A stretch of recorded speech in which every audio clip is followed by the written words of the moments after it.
iPhone 11 Pro Max dilancarkan pada 10 September 2019. Tapi sampai sekarang masih ramai gila yang cari model ni. Soalan dia, tahun 2025 ni masih berbaloi ke nak beli phone yang dah 5 tahun umur dia? Masa dilancarkan dulu, 11 Pro Max ni antara flagship yang paling padu. Skrin 6.5 inci Super Retina XDR OLED didatangkan sekali dengan triple camera system, bateri yang agak besar 3969 mAh, dan juga iPhone 11 Pro Max ni menggunakan chipset A13 Bionic. Tapi korang jangan risau, A13 Bionic ni dia masih padu lagi untuk kegunaan harian. Contoh kalau korang nak main social media macam Instagram, Facebook, Twitter, ataupun nak tengok Netflix, nak edit-edit gambar sikit, semua okey lagi. Tapi untuk heavy gaming ataupun video editing yang berat-berat, dia mula rasa slow sikit.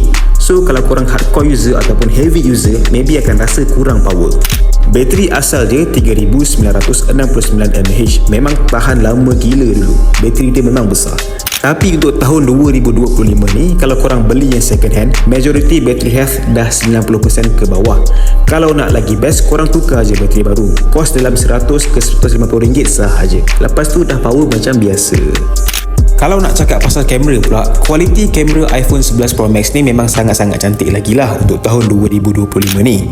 iPhone 11 Pro Max ni dilengkapi dengan triple camera system, iaitu 12MP wide kamera utama, 12MP ultra wide dan juga 12MP telephoto. Salah satu kelebihan besar model ni adalah night mode, yang waktu tu buatkan dia jauh lebih baik untuk penggambaran dalam keadaan cahaya yang rendah. Gambar waktu malam nampak lebih cerah, kurang noise dan detail dia memang masih jelas. Untuk penggunaan biasa, kualiti ni dah cukup-cukup memuaskan. Sama ada nak ambil gambar makanan, outdoor waktu malam ataupun suasana yang gelap.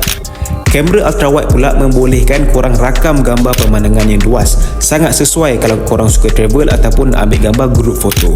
Kamera telefoto juga masih berguna kalau korang nak ambil gambar dari jarak jauh dengan zoom optical tanpa hilang kualiti. Kamera depan dia pakai 12MP juga.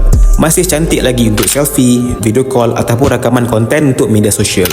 Dari segi rakaman video, iPhone 11 Pro Max ni dia support sampai 4K 60fps. Dengan stabilization yang mantap, sesuai kalau korang suka rakam vlog ataupun nak guna phone tu untuk buat-buat konten seharian.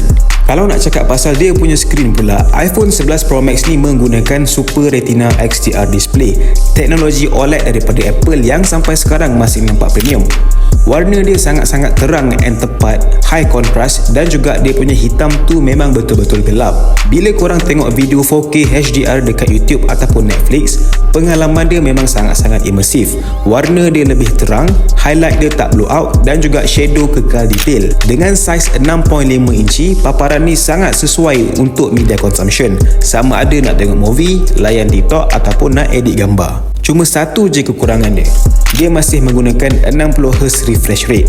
Untuk pengguna biasa, kalau nak scroll social media ke nak tengok movie ke apa, memang masih smooth lagi lah. Tapi kalau korang dah biasa dengan 120Hz Pro Motion, mungkin akan nampak dia punya perbezaan.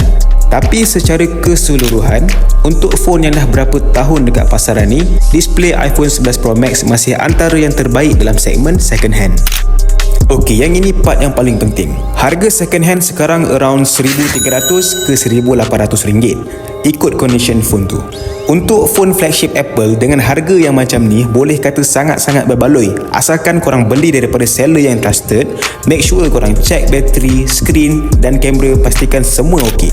Okey, yang ini aku punya final thoughts lah. Kalau korang ada bajet RM2,000 dan ke bawah, ataupun korang tak nak spend yang mahal-mahal untuk beli iPhone baru, tapi still nak pakai yang premium, tahan lasak dan kamera pun cantik, iPhone 11 Pro Max masih menjadi pilihan yang baik.